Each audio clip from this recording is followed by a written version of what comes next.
Hello, happy new year. 2026 is a very, very beautiful and wonderful year. And I pray that the rest of the year will remain beautiful and wonderful. You know, over the years now, there's something I just keep pondering on, and I've been thinking about it. I've just been thinking about it, and I don't know if every other person sees it that way, but I'll just say what has been bothering me. Number one is marriage. This thing called marriage. No, marriage is a very beautiful thing and a sacred institute. But there are different type of marriage, and I feel the better you understand different type of marriage and choose the one you want to do, the earlier the better for you. The earlier the better for you. Just like you go to the supermarket and you want to buy sardine, there are different type of sardine in the market. They might not have the same oil. They might not have the same type of oil. Some oil are very, I don't know, when you open it and you taste it, they are very, very disgusting. Some oil are really nice to use it to cook. While some you have to discard the oil for you to use the sardine. Honestly, for me, that is how marriage is.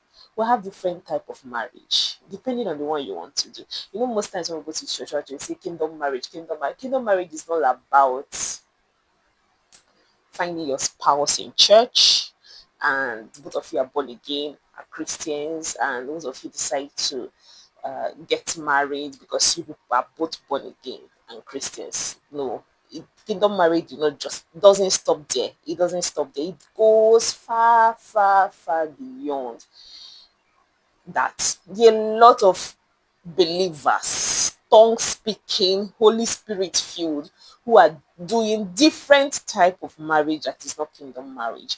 Okay, what are these type of marriage I've noticed? I noticed that we have cultural marriage, we have kingdom marriage, and we have religious marriage. Okay, when you say religious marriage, I would say marriages that's outside the Christians or other religion.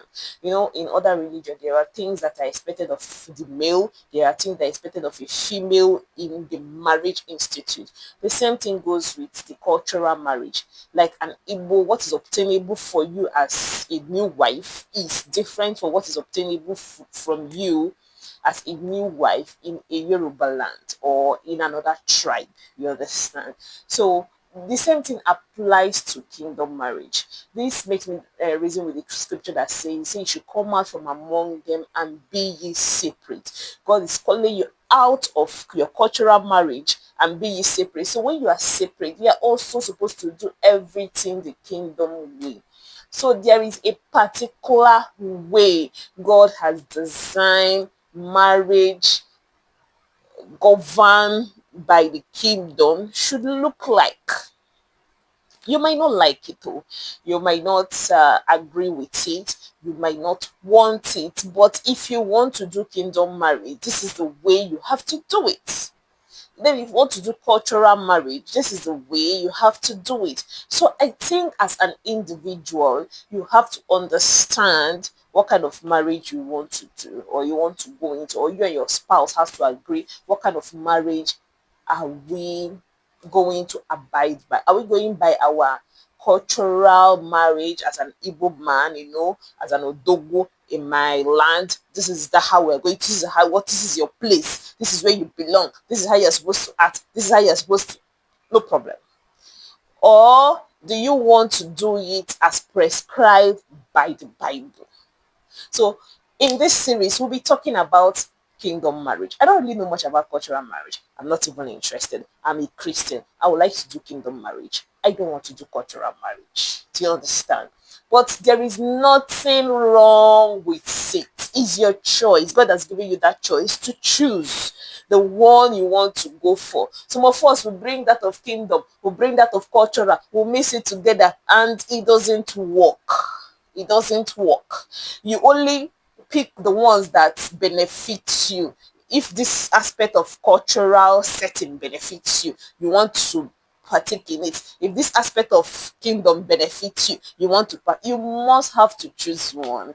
If it is cultural marriage you want to do, if it is kingdom marriage you want to do, but you have to choose one. You cannot put your leg here and put your leg here. You have to define it. You have to define it, separate it. So okay, now I'm ready to settle down and I'm going into the institution of marriage. This is the marriage that is going to work for me. This is the marriage I want to work with. You know, your spouse has to be on the same page. If your spouse wants a cultural marriage and he wants, you to he wants this marriage institute to be exactly as his ancestors has been doing it. It's something that you people have to, you cannot come with the mindset of the kingdom marriage and him is coming with the mindset of the cultural marriage, and you people are having clashes, and he's telling you, no, in my village this is how it is supposed to do, this is what a woman is supposed to do, this is what a woman is not supposed to do, and you say no, the Bible said no, no, no, no, no, no. You have the choice to choose, and it's something that we need to be discussing during dating. But how do we discuss this during dating if you don't even know the difference between kingdom marriage and cultural marriage? What is expected of a cultural wife or a cultural husband, and what is expected of a kingdom woman or a kingdom man? So in this series, we'll be talking about both differences so that you'll be enlightened to be able to choose going forward the kind of marriage you want. Do you want the kingdom marriage? Do you want the cultural marriage? Do you want the Islamic marriage? Or do you want the, Hindu marriage? There are different religions out there. There are different cultures out there. You can't go to a religion far away from you and go and borrow one particular thing and come and mix it into your food and say into your marriage and say this thing in that place, in that man, that my neighbor, this is how he does, this is how his wife does, so you have to do that. You have to choose you this day who you will call who you will serve. Choose you this day who you will call your master. You have to choose. You can't be everywhere.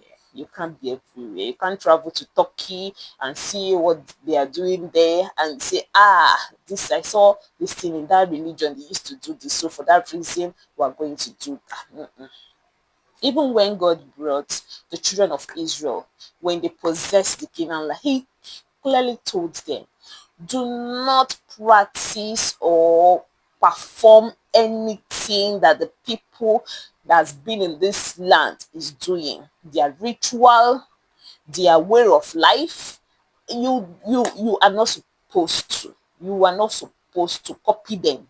You're not supposed to do anything they are doing. You're not supposed to say, okay, they are celebrating this because it's sweet or it's a nice thing, so we too will have to start celebrating that. No, you have to understand where you stand. You have to understand where you want to stand, not just where you stand, where you want to stand.